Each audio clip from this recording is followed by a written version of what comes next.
Hello,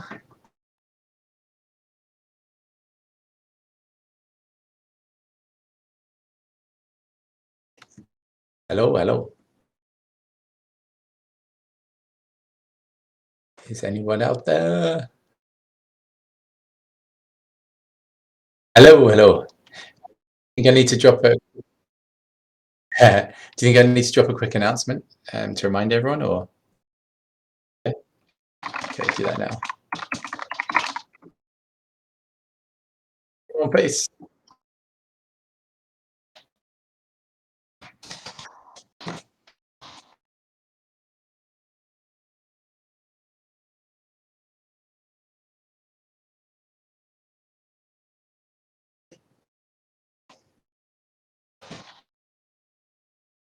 Will you invite Craig?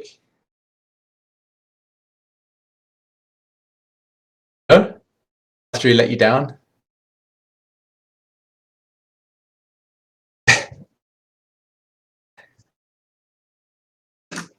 Ah, perfect. Okay, you got it covered. That's cool. That's cool. Hey, Ecoda, what's up? What's up? Nice to see you guys. It's been a while. Hope everyone is doing good. I don't know if you're all having heat waves like we are in England.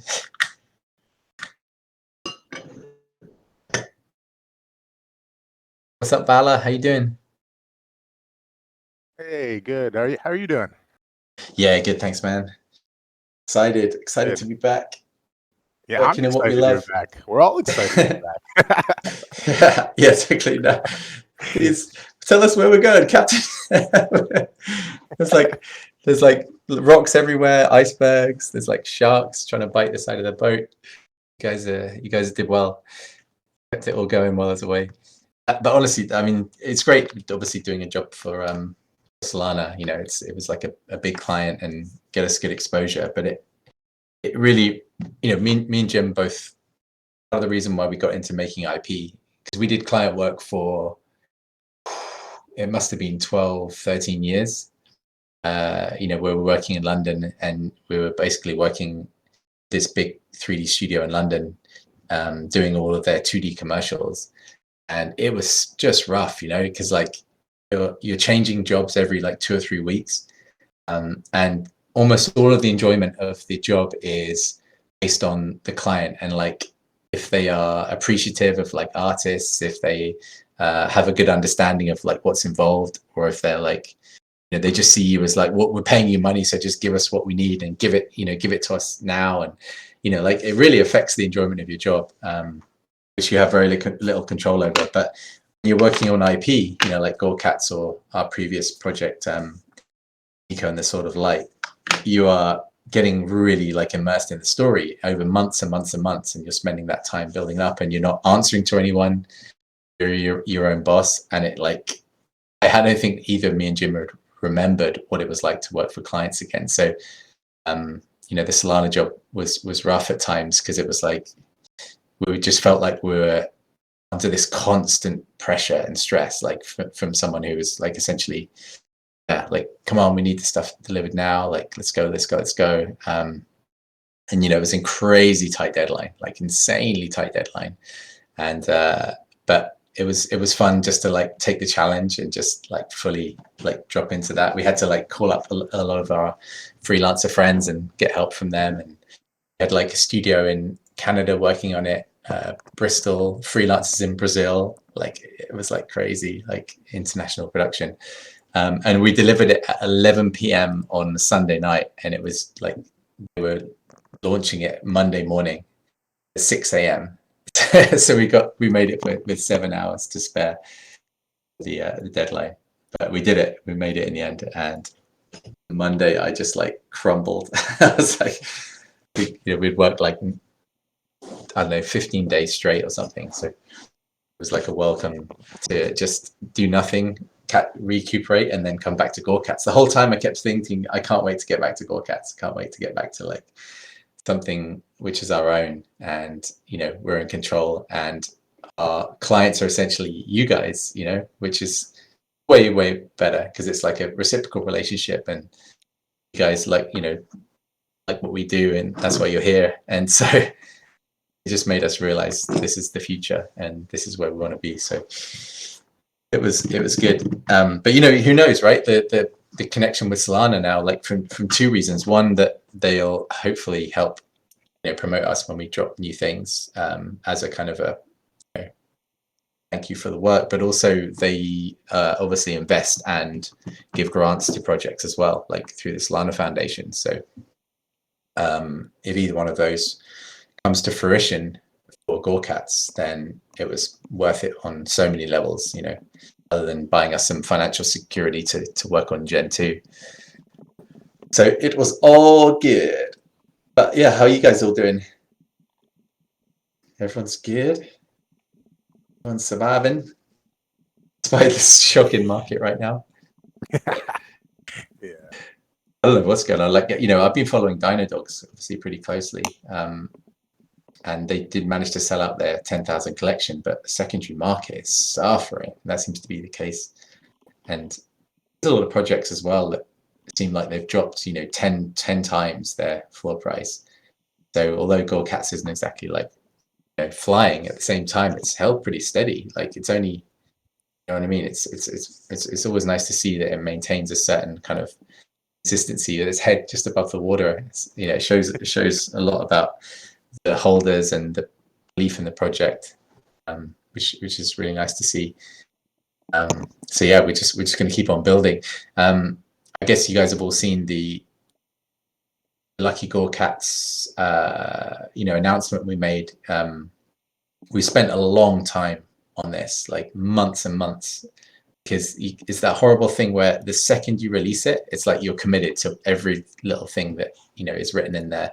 Right. And so with fear of us like getting anything wrong, making it unfair for people, like we had to we had to keep reiterating it and just testing it, like running scenarios. Okay, what happens if there's this many gold members versus this many silver members, and so only in the last week did we feel like it kind of came together and made sense and wasn't like going to provide like crazy kind of admin for everyone, because we're always trying to like keep the OG holders like happy, but at the same time we made the mistake of focusing so much on utility like we did with Gorecats that we had next to no time to actually work on the story, which is essentially why we're here. So we thought like this way Lucky Gorecats is really kind of giving you guys OG membership into this project, kind of reflecting your commitment and your membership level to the project, obviously based on your investment into the NFTs, and essentially having perks. Like the best things we thought we could offer was like you can become a character in the Gorecats universe, things that we can do that is very unique to this project, obviously, and participating in the meetings to kind of like see the future of where we're going, and behind the scenes access, which we've kind of been doing, but we'll start doing more of that as we move forward. And then obviously access to the royalty pot as well, which, like we said, we reinvested the money from the royalty pot for Gen 1 into developing the comic and Gen 2 and all the kind of utility that goes with that. So then to give you guys like a return, we thought the best thing to do was to look at secondary sales of Gen 2, because it's a much bigger collection, and therefore potentially more profitable, assuming the market picks up, which I'm sure it will start to towards the end of the year. But obviously we'll also choose our release based on how well the market's doing as best we can, kind of hold off if things don't pick up, and we don't want to force it. Yeah, that's kind of where we're at. I mean, obviously, like, you guys have any questions, or we've got Verosian here. Have you got any questions about like tokenomics or Gore? We've got Josh here. Hello, guys. Hey, Golda, how you doing? Yeah, always glad to hear your voices. Thanks, Yeah, we're hanging man. strong here. This hard winter times, Yeah. crypto winter time. Yeah, we fully support you, and yeah, keep doing good stuff. Thanks, man. Thanks. So, yeah, I always really appreciate it, and your support as always. I remember you posted a question in the whale chat just to ask about the splits, which was a good question, because you were saying like, can we buy more than one of each tier? So like, can you buy 3 street cats, silver cats, or more, 4 gold cats, for example? We actually worked out. I can buy basically all the golden cats, basically lots of golden and lots of silver. So yeah, this is why I asked, because I can buy lots of them. Yeah, exactly. Yeah. Obviously, It's okay. being our kind of main whale, it's important to see how the tokenomics pan out like in those scenarios. So what we sort of looked at was like, okay, so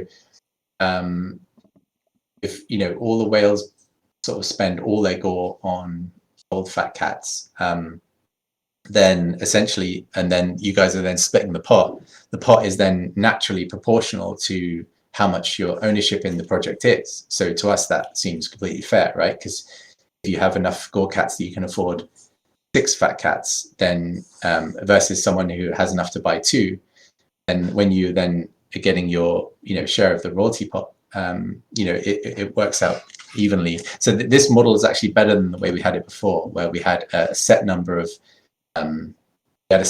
lucky Gorecats. So we said, okay, there's only ever going to be a maximum of like 8 fat cats, 13 street cats. But the problem was it was kind of first come, first served, and it didn't account for people who had like a much higher, holding of cats. So as far as we can tell, this works out fair, because it essentially rewards people for their kind of initial investment, which is what we always intended to do. So the only thing that we felt that was that you can only buy 1 tier. So if you're wanting to buy gold cats, you can buy as many gold cats as you can afford, but we ask people not to buy silver and bronze as well, because then that's eating into the pots of the people who can only afford silver and bronze, right? So again, just to keep it fair to everyone. And we've also accounted for that by slightly increasing the amount of the gold royalty pot to account for the higher price. So hopefully all that, all those figures will kind of work out as fair as possible, because that's again why we took so long working on this, because we wanted to make sure it sort of served everyone, the bronze, silvers, and the golds. Yeah, that's the plan anyway. What else was I going to say? There's something else. Oh yeah, with Gen 2, obviously, like we're working on Gen 2 right now, but we're like, the strategy of these like new projects, essentially, we've been working with some of our Discord mods who have been studying like the way some of these big projects like work and build up their promotion. It's been really interesting. So this guy has been giving us, well, you guys know Hellboy J. He's one of the mods in our server, and he's literally become a kind of a marketing promotion expert. He's like studied the way all the big projects have like gone about their promotion. So he's literally built us like a marketing promotion plan. But part of that is to keep as much of what you're working on a secret as possible, and like not releasing anything of the collection initially, like just releasing promotional teasers, which in our case will have some animation in, because obviously that's what we do. And then basically getting a closed group of like influencers to help sort of push the initial kind of tweets, to get it out to as much of the Solana holders as possible.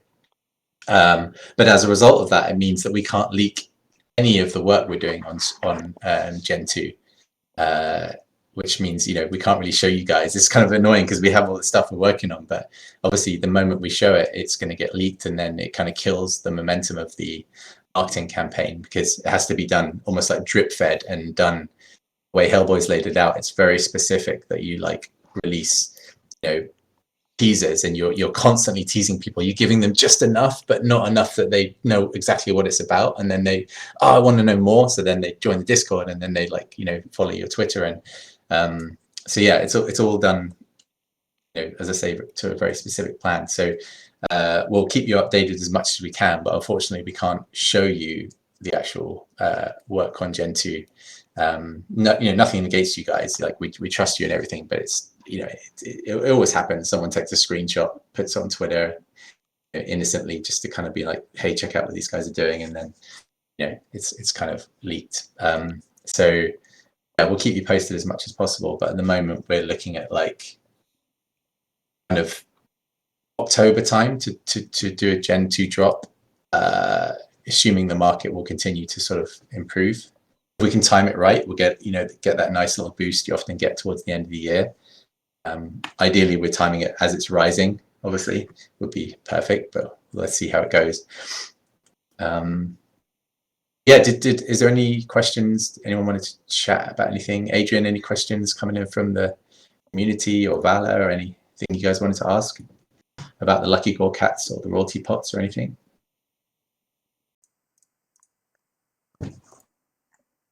No, not at the Maybe. moment. Oh, sorry. No, go ahead. Maybe an update on the roadmap, like updated Yes. percentage the numbers on the roadmap, maybe updated. That sounds good. Yeah. Let's have a look where we're at on the roadmap. And also update it like monthly or something until October, November. Yeah, that's a good idea. Yeah, it's a good point. Yeah, because I'm just looking at our latest an update here. So where are we at here? 90%. Yeah, that's a good idea. Yeah, we'll update those so you guys can see where we're at on that. Yeah, and maybe monthly updates on channel to see those numbers going up. Okay. Yes, that sounds good. Good thinking. Okay, cool. Any other questions? Any other ideas? Any other stories? If anyone wants to obviously type anything in chat, and go ahead. Oh, I should mention in the perks for the bronze, silver, and gold cats, there's a section that says 2 lucky draw spins per month. The lucky draws were so fun and successful when we had the roll the dice. Obviously, we've canned the roll the dice game. I explained to you guys, I think previously, what a nightmare that was to both to code it and to maintain it. It was insane, like the amount of work that required to do that and to kind of integrate with your wallets and this, the sol transactions every time you span the dice. I mean, you guys played it; it was pretty clunky. So we've pulled that offline, but the lucky draw spins and obviously like the previous recent fan art raffles that Adrian's been running as well, they work really well because essentially you're just sending gore and then getting a ticket into the spin. So we thought we'd do something similar for the in the meantime, because it sort of between now and October, when September, October, when we are aiming to release the comic and start to release Gen 2. It will give us some fun things to do each month. So we'll do one AMA a month like this. And during the AMA, we'll do the lucky draw spins as well. So everyone who owns a bronze, silver, or gold cat will be eligible for these spins. And the prizes will be Sol, Gorecats, and what was the other thing, Adrian, do you remember? I think you mentioned merch discounts. Yeah. Similar to what we had before, for the previous lucky draw as well. But yeah, I just thought it was fun to keep that going. Just it's something nice to do, like doing that big spinning wheel while everyone's online as well. And then the comic. So we talked. I guess if you guys were around in the last AMA we had before. We did that Solana job, but we were talking about holding off on release of the comic because we felt like we needed more numbers to kind of do the comic justice. But in hindsight, it depends, right? Because as we move into kind of Gen 2, naturally we'll be bringing in a lot of new holders, but it doesn't necessarily mean that they're comic fans. And the comic, we feel like the people who are going to be most into it is you guys who have already kind of bought into the storyline and the world and stuff like that. So we thought it might make more sense to do a lower number drop for the comic, maybe like 666 or something, and that will serve as our issue 1, if you like. So everyone who buys a comic cover NFT will have access to issue 1 and all the rest of the comics that we release.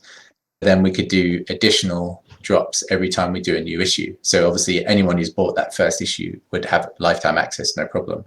But like, we could do issue 2 after we've dropped Gen 2, and then we've got a whole bunch of new holders, and essentially drop a new cover which goes alongside with the issue 2.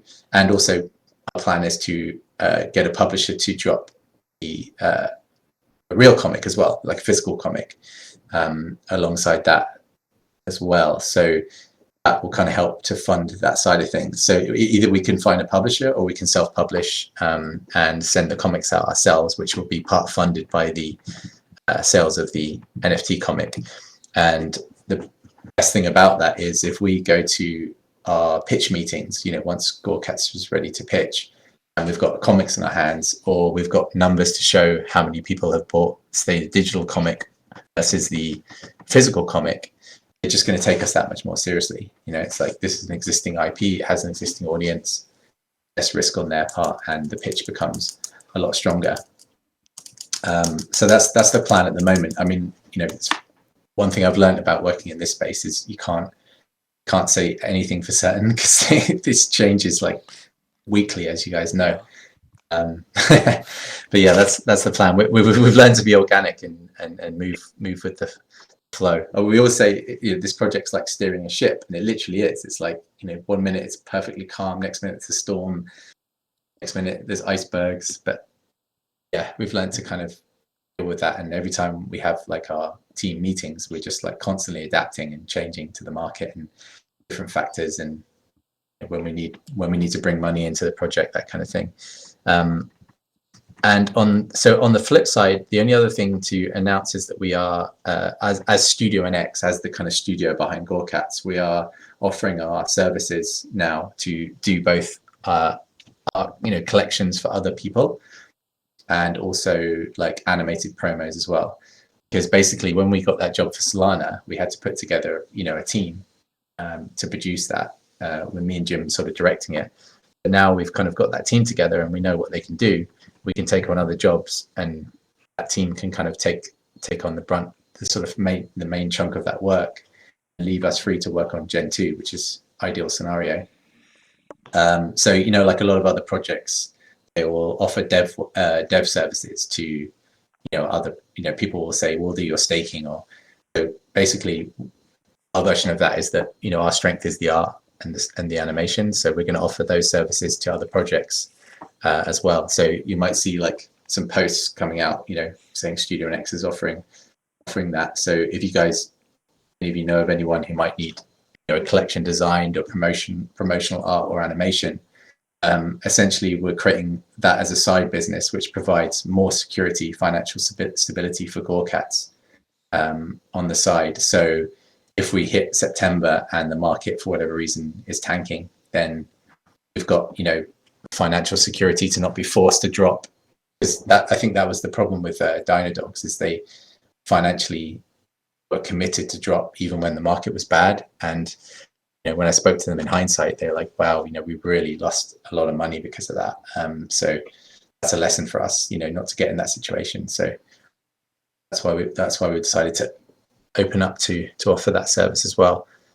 So hopefully the Solana job and the artwork of Gorecats kind of serves as a good portfolio piece, and we can generate some additional income into the studio that way. But yeah, that's pretty much all the news. Anyone else? Any questions or anything exciting happening? Has the city game been pushed back, or is that just being pushed right to be released with Gen 2?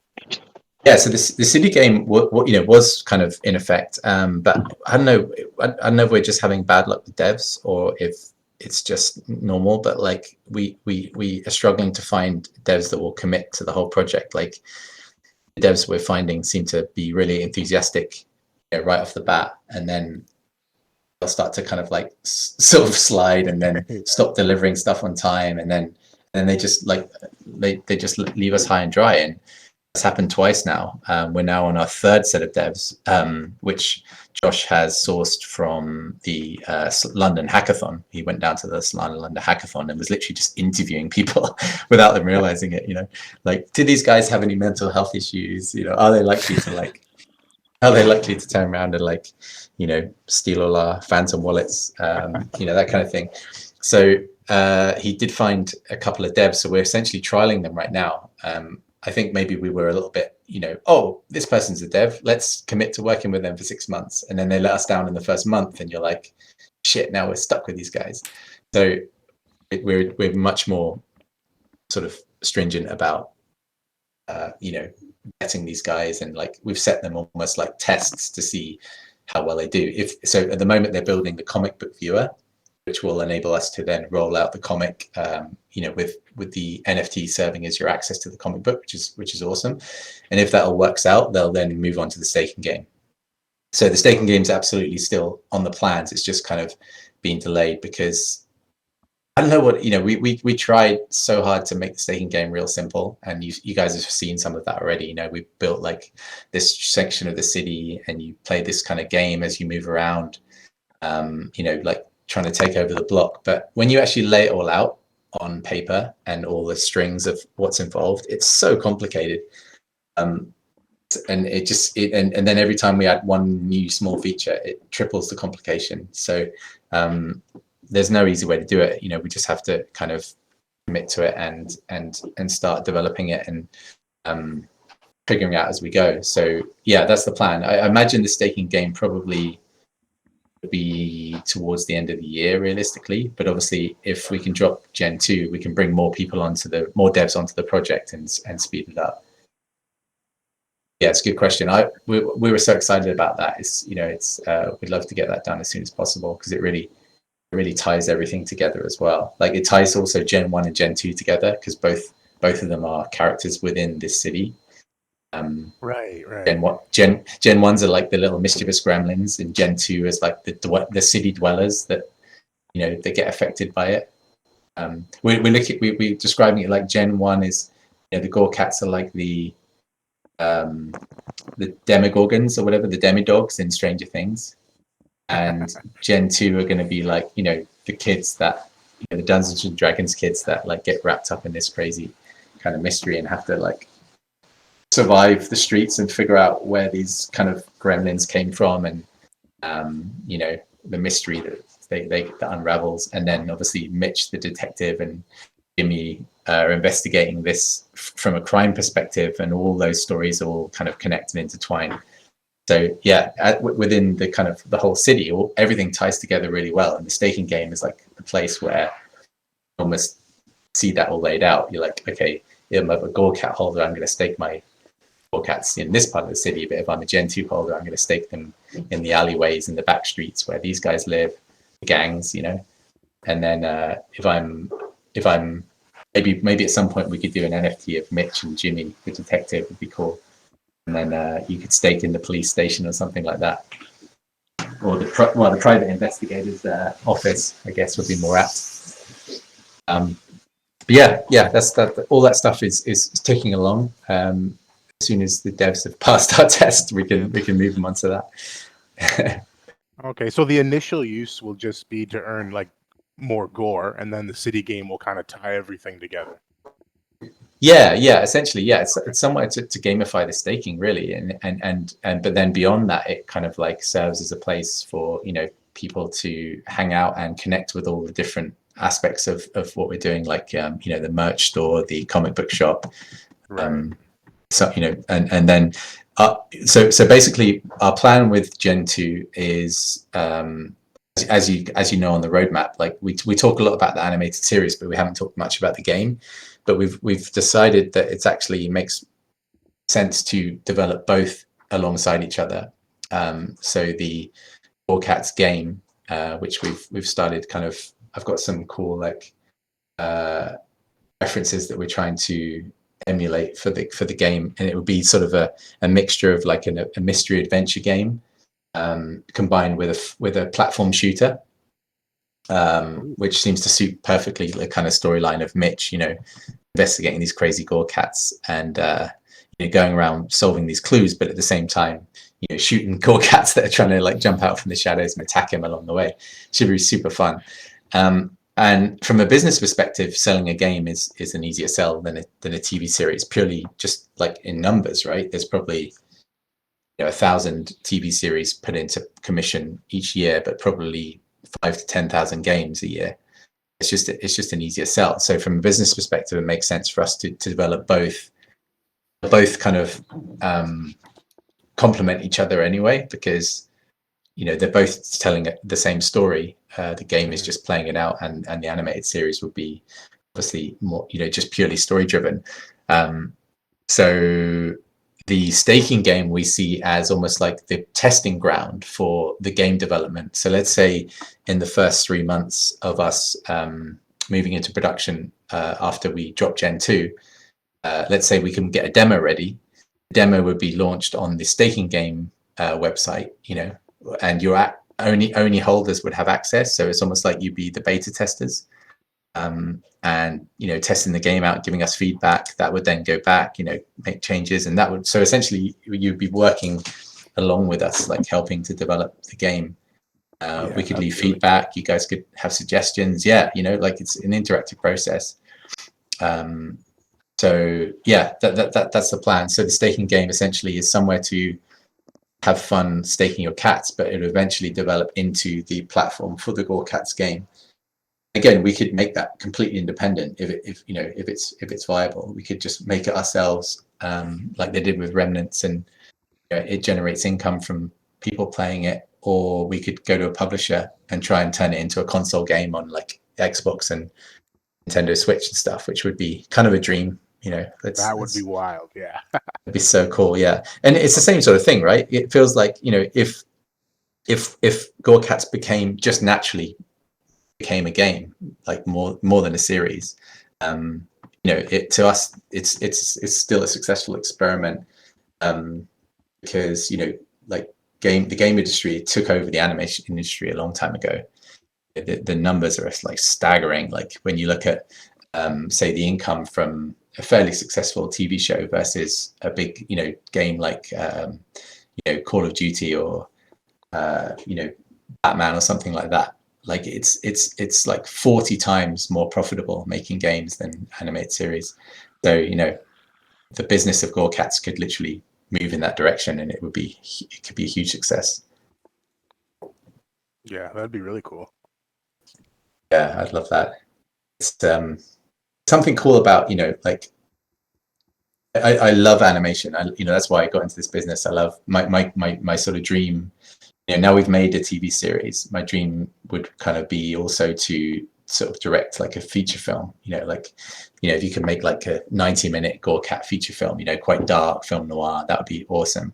But at the same time, directing a video game, a story-driven video game where you get to play the main character, is also really appealing.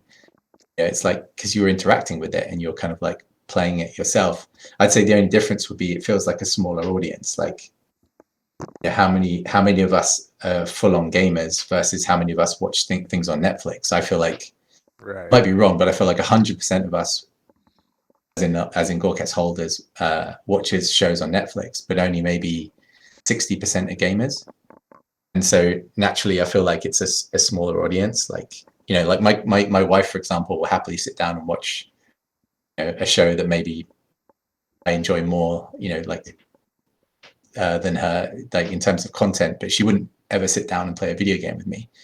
So it's like, I know, right? Like she's lucky that I put a ring on that finger.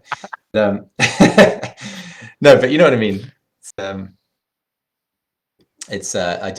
like the idea of reaching a bigger audience possible, but games are on the rise, and obviously the metaverse opens up Have you possibilities as ever well. played those Telltale games, like the Telltale Walking Dead? This is sick. So they're so immersive, aren't they? Because they make you feel like you are actually there, like in that scene. Yeah, something like that with Gorecats. You got me thinking that would be Oh, amazing. And you go going yeah, through that, like Mitch's story or whatever. yeah. That specifically, I mean, that works so well for the metaverse in VR because it's like the view you're looking at is first person. It's like you are the eyes of the character, and Mm-hmm. the zombies in. Like, I played the Walking Dead one, and it was nuts because like you're stuck in a car after a car crash, and then trying to like undo your seatbelt because you're stuck in the car, and the zombies crawling at you through the window, and it's getting closer and closer, and you can literally feel it's so close because it's all in like in VR. I remember like it really gets your heart rate going. Oh yeah. That kind of experience I think is awesome. The effect, that's what I mean. It's like you're in it, you're playing it, you're not just watching it on a screen, which is really appealing. But yeah, that's what's so great about this whole experiment in Gorecats is that who knows what the future holds. Like if we develop a animated series and a game and we spend 3 months pitching both of them, see what lands and see where it takes us. Be exciting to find out. We should have bets. We should put a couple of scenarios and we can bet like Gore on what the outcome will be. We should, yeah. That'd be That fun. wouldn't work, would it? Yeah, You'll just be rigging the whole thing. Yeah, exactly. Yeah, I win every outcome, every scenario. That would be funny though, just to see like who bets will make a video game, who bets will make a series, who bets will make it even make a movie one day. Let's see. Crazy. Actually, we did have a meeting last. What day are we today? Thursday. We had a meeting on Tuesday, I think it was, where a company in Toronto are looking for content for a 90-minute low-budget feature. The low budget thing sounds off-putting, but it's not necessarily. It's just the way you handle it. I think it was still like a couple of $1 million budget, and they said that we could pitch Gorecats because it's an adult theme, and the actual the content itself is anything goes. So we're going to put together the package and just kind of like run it past them initially to see if it's the kind of thing they go for. Yeah, That's that really that would cool, obviously, yeah, that'd be amazing. It would be like like how you get you must have seen those kind of sort of in between series and feature where they're not quite like feature level, but they still like better quality than a series. It would be that sort of level. I think of a good example.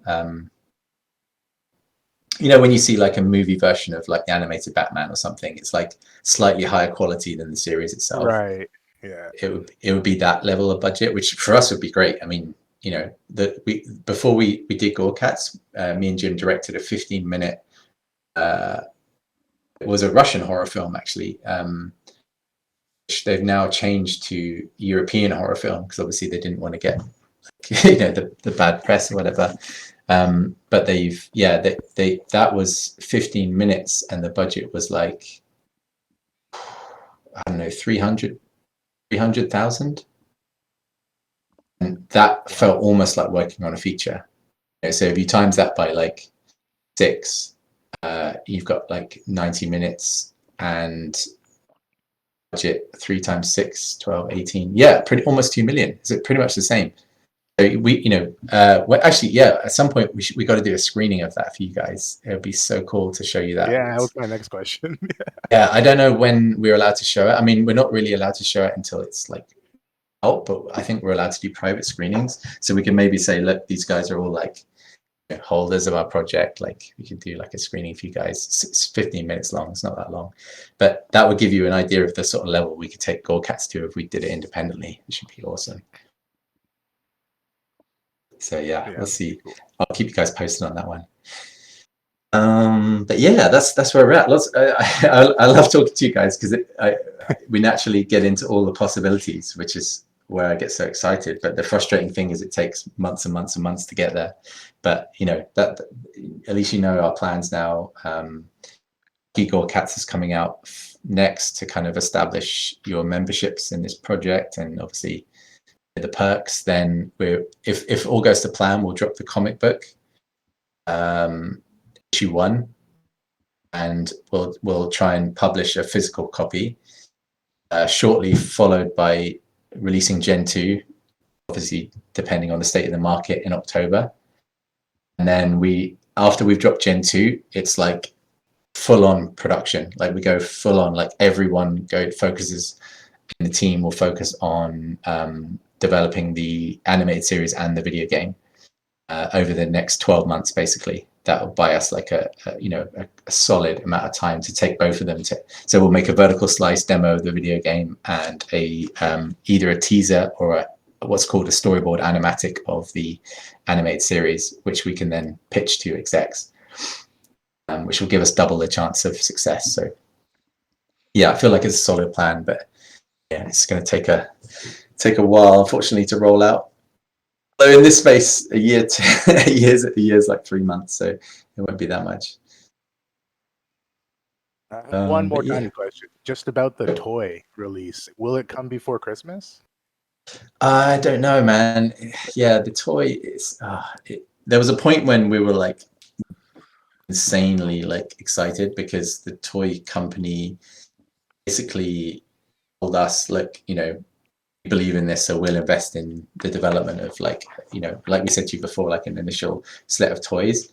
And then that toy company went to NYC NFT and literally met like all the big players, like Gary V, Cool Cats, and obviously they've all got so much money. They're like, yeah, we want toys. And so I think Gorecats then unfortunately got pushed way, way, way down the list, right? To like, because obviously they're going to pursue these massive contracts, like Cool Cats and V Friends. They're going to obviously pursue them first, and then at some point, we may still get a chance to at least put an initial line of toys out. But I've been in that situation before where you're kind of now in a waiting game. So I thought the best thing to do was start contacting other companies. Like we got in touch with Super Plastic, and they're reviewing, make like super high end, like cool vinyl toys, but like smaller runs. So we'll just start working our way through like other toy companies and just see if we can get, because at the end of the day, we just need to get some stuff on the shelves. We just got to make that initial step. Every project, starts off with a small run, and then, whereas the first toy company were like, we'll get you in all the stores in the UK. It was like, it was too good to be true, and it actually was too good to be true. So yeah, I think small steps is best. So we'll keep you posted on that, because man, I still haven't painted my Gorecat yet, because I was going to paint it. What? And then we got that Solana job. So I've got 2. I sent one to did I send it to one of the whales? Yeah, Kieran, that's right. Yeah, and I think he was going to paint his one.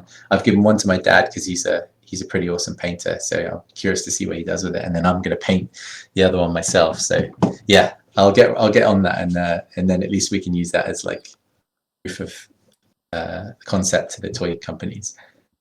Yeah, it'd be awesome to see that. Now I'm interested to see the one your dad paints too. Yeah, no, he's really good, man. He used to paint and like a technical illustrator back in the day. So he's like I bought this cool X-Wing model I think about a year ago, and then I was like, man, I gotta paint this thing, like I'm never gonna get around to doing that. I asked my dad to do it, and forgetting that he's so meticulous, he spent like 3 months painting this X-Wing. Like painting all the little details in the wings and the bullet holes, and like it was insane. It was like a work of art. But that's what he's like. He doesn't do things by half measures. He goes like full on. Make sure it's perfect.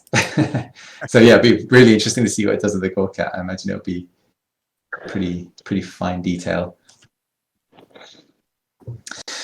But yeah, I think that's about it. And if anyone's got any other questions, it's always awesome to see your guys' faces. I kind of wish we could see your faces, but then there's the nature of this industry. Yeah, good to see your profile faces anyway, and I feel all your support.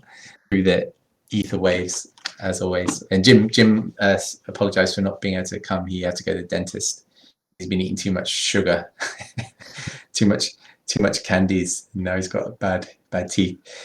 But yeah, we'll plan another AMA in probably 3 or 4 weeks time, which we'll also do. At that point, we'll be dropping the lucky Gorecats, and we'll be doing the lucky draws as well for the first month. So that should be fun.